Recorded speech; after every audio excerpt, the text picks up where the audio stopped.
I'm looking for food for mom who can't move. A 5-year-old granddaughter rummaging through the park's trash cans. When I saw her after 6 months, she was thin and wearing tattered clothes. Mom is sleeping at home. There's nothing to eat. It's been 6 months since my son started working away from home.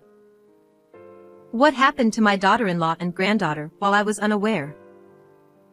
I regretted becoming distant from my daughter-in-law out of consideration. Taking my granddaughter's hand and saying, "It's okay now," she showed a smile. Really? Will you help mom? We immediately headed to my son's house. However, there was a shocking truth hidden there. 3 years have passed since my husband passed away at the age of 55, and I've been living alone, feeling lonely. My sister lives nearby, which has been some consolation. My son, John, who is turning 30, lives with his wife and child about a 30-minute drive away. Actually, I worried because after graduating from college, there was a period when John didn't work. He was doing a part-time job while getting deeply into his hobby of touring on his motorcycle. I want to enjoy life. Traveling on my motorcycle, seeing sights, it's the best. I don't want to work. Watching my son say such things, I couldn't help but feel anxious. However, a few years later, he finally found a job and got married, which relieved me. But John's habit of playing around didn't seem to change, causing worries for his wife, Kate. Kate, 2 years younger than my son, was lively and cheerful, and I liked her immediately. Soon after getting married, my granddaughter Mary was born, and I was completely overjoyed. Kate, I've bought diapers and milk for Mary. Oh, thank you. It's messy inside the house, but please come in. It's okay. I'll tidy up. Kate, you just relax. Since her parents couldn't help her being far away, I frequently visited my son's house, bringing baby essentials and household items for my daughter-in-law.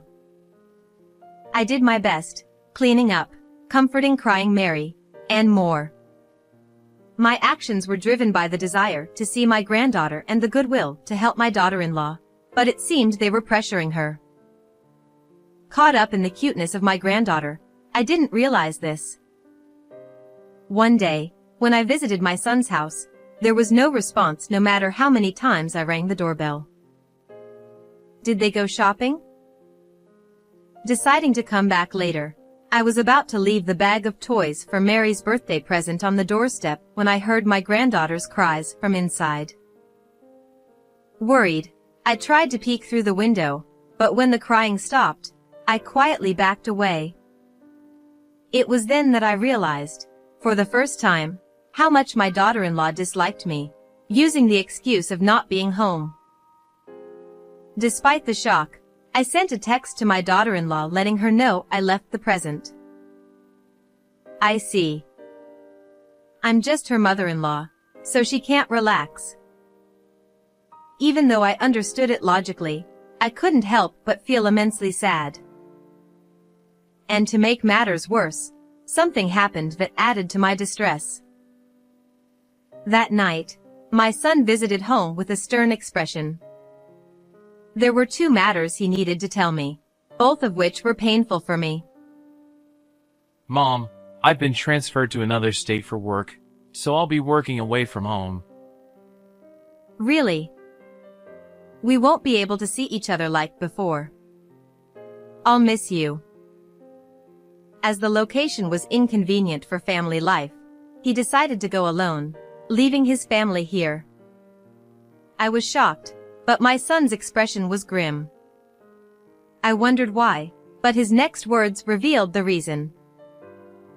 And, I hate to say this, but could you please stop bothering Kate already? Huh? What do you mean? Bringing household items is fine, but seriously, lay off Kate. Bullying your daughter-in-law isn't cool these days. I never thought you could be such a jerk.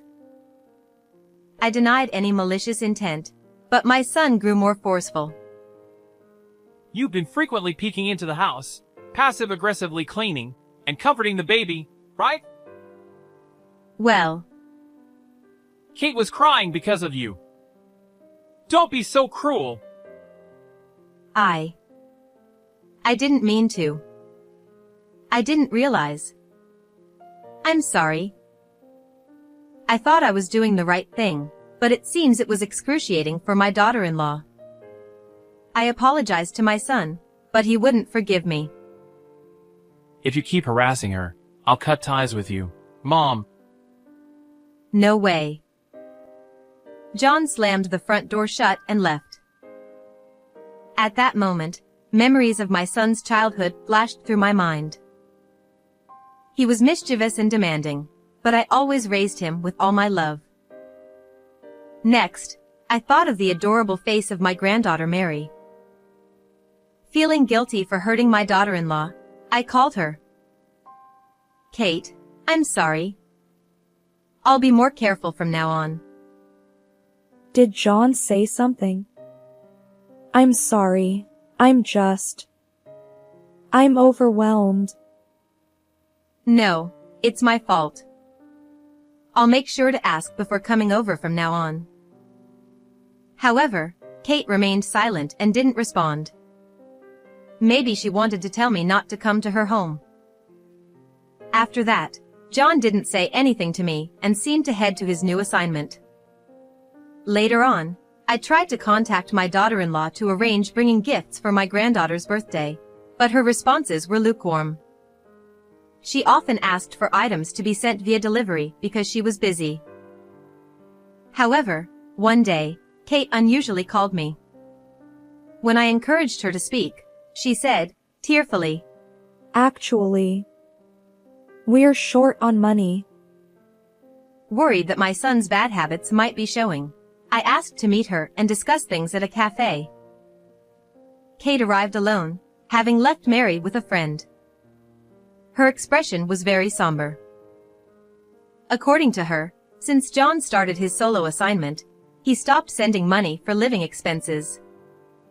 Then, she dropped an even more shocking bombshell. John seems to be having an affair.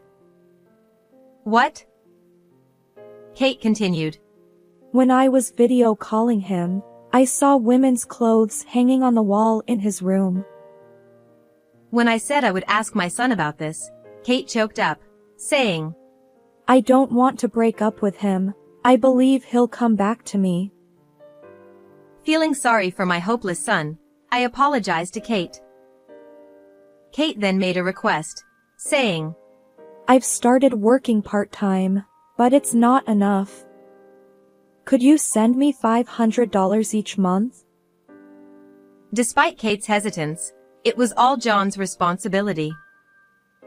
I agreed without hesitation.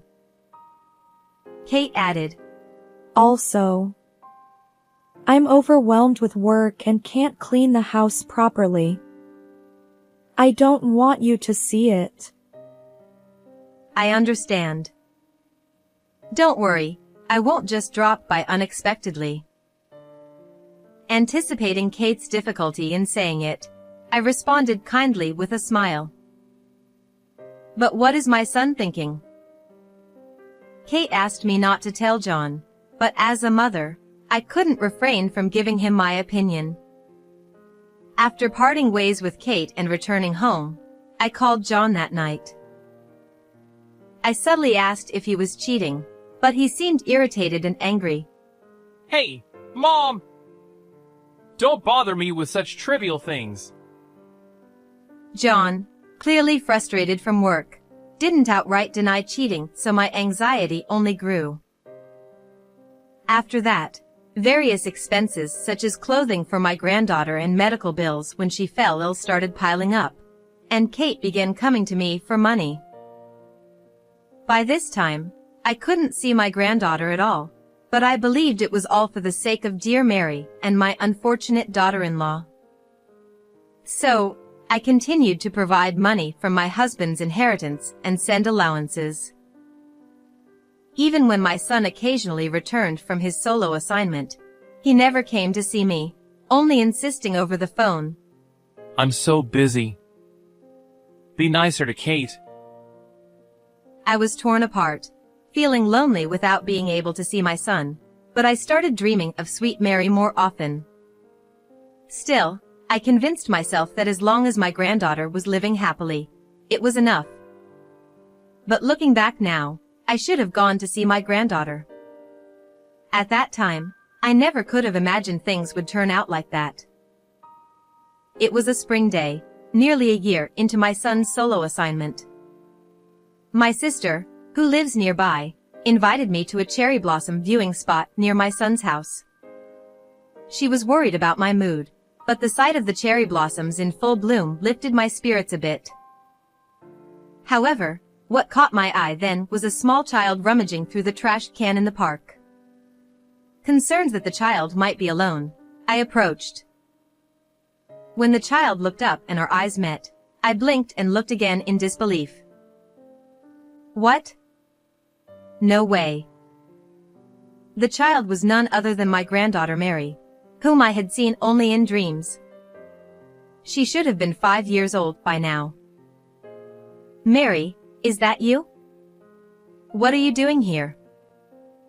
I'm looking for food for Mom who can't move.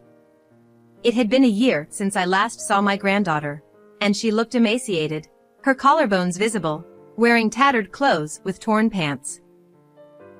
The Mary the first knew had chubby cheeks and a cute face, so I was shocked by her drastically changed appearance.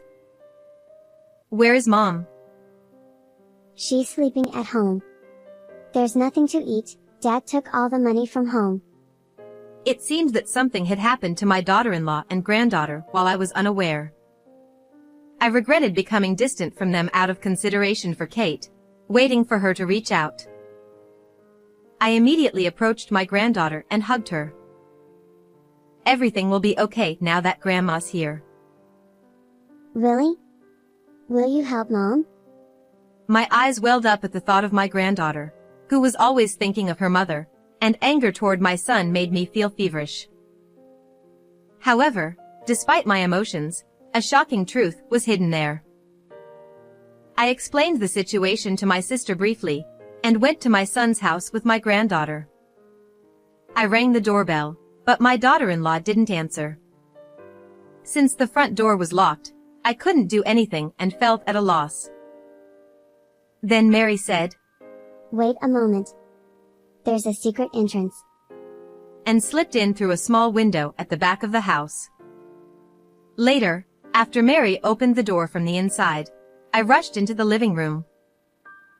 However, my daughter-in-law was nowhere to be found.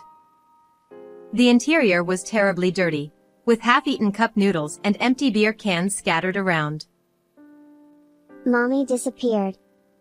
I wonder where she went," said Mary. "Leave it to Grandma. Everything will be okay." I reassured the anxious granddaughter and, as a precaution, left a note in the mailbox saying taking Mary home and headed back to my house. Back home, I gave Mary a shower and changed her into new underwear and clothes I had prepared to give her as presents. Despite being thin, she looked adorable after I combed her hair neatly. When I made omelets, Mary's eyes sparkled, and she eagerly started eating, exclaiming, "Delicious." She must have been very hungry. After the meal, she told me that her immobile mother had asked her to go find food. If that was the case, then where has Kate gone? I felt like I'd been had. Could it be? Kate's condition suddenly worsened. I thought she might have called an ambulance herself and been taken to a hospital somewhere. I tried calling my son, but couldn't reach him. Meanwhile, my granddaughter, now full, started to doze off. I quickly prepared a bed for her, and she was overjoyed. "Wow! The bed is so fluffy. It feels amazing," she exclaimed before quickly falling asleep.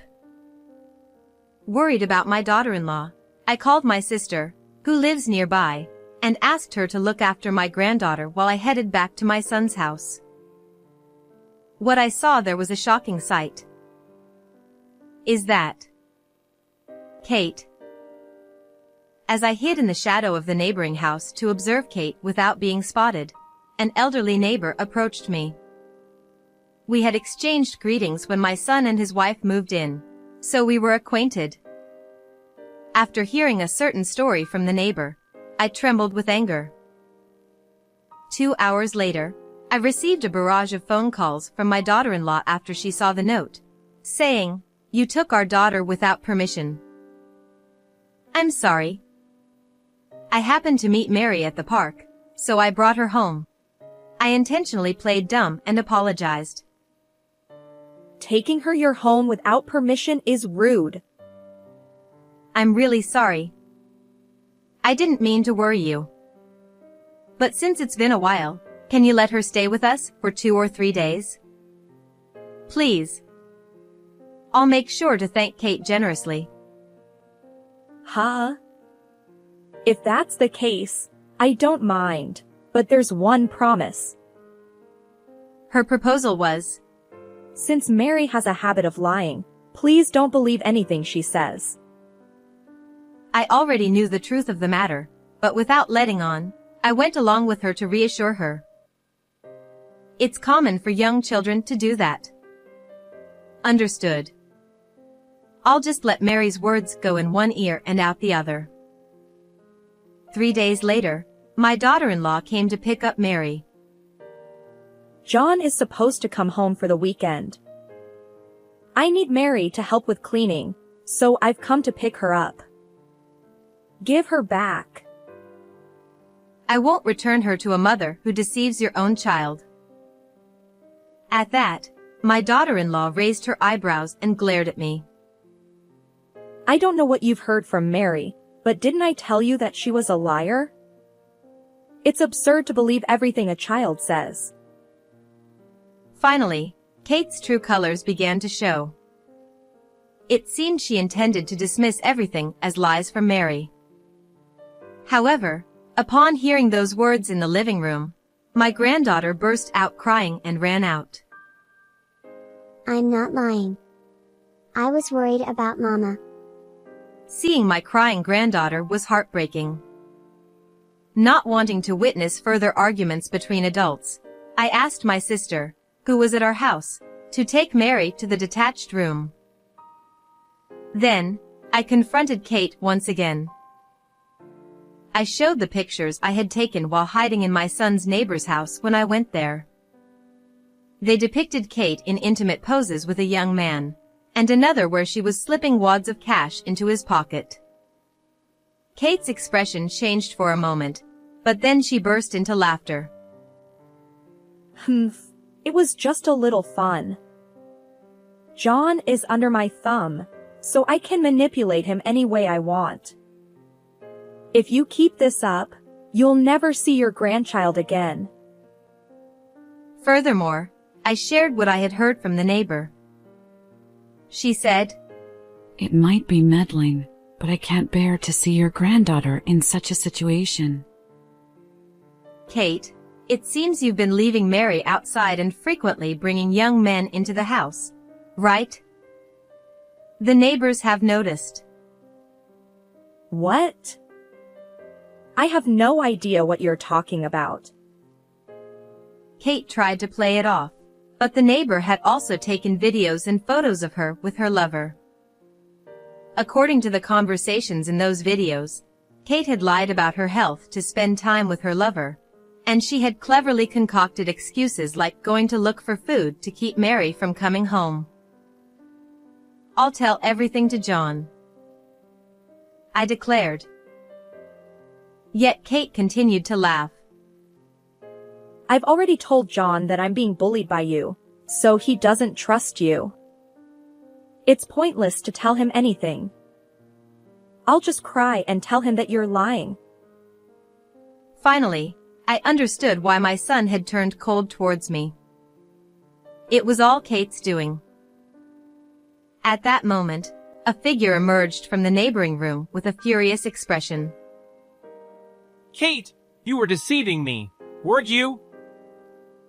No way! Why are you here? As it turned out, it was my son who, upon hearing my plea, took leave from his assignment and came home, thinking it was another case of marital abuse. However, he realized the truth from the evidence photos and his daughter's testimony. It's all your mother's fabrication. Don't believe those photos, they're fake. Are you saying Mary's lying too? I trust my daughter's word over yours. But Although I hadn't been informed, my son had a change of heart after his child was born. He said he had worked day and night at his assignment to increase his income and sent substantial amounts of money for living expenses. Kate couldn't have been short of money. She had spent all the money she received from John and the allowances I sent on her young lover.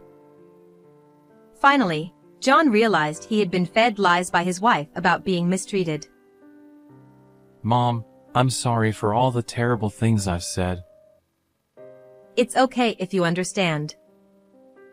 Then, my son decisively announced divorce to Kate. Realizing she had no way out, Kate instantly apologized to me and began to beg for forgiveness. Mother-in-law, I'm sorry. Please forgive me.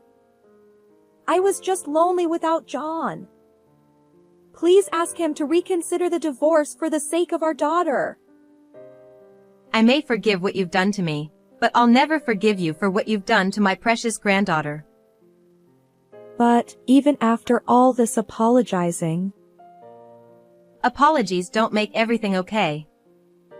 My son and I looked down coldly on Kate as she broke down in tears right then and there. Afterwards, evidence of her infidelity came to light, and she was divorced from John, who demanded $20,000 in alimony and $50,000 in child support. Kate, who had hoped for reconciliation, borrowed money from a loan shark to make the payments. Furthermore, John was furious upon seeing Mary's emaciated state and reported it to the police. Kate was taken into custody by the police and received a severe reprimand.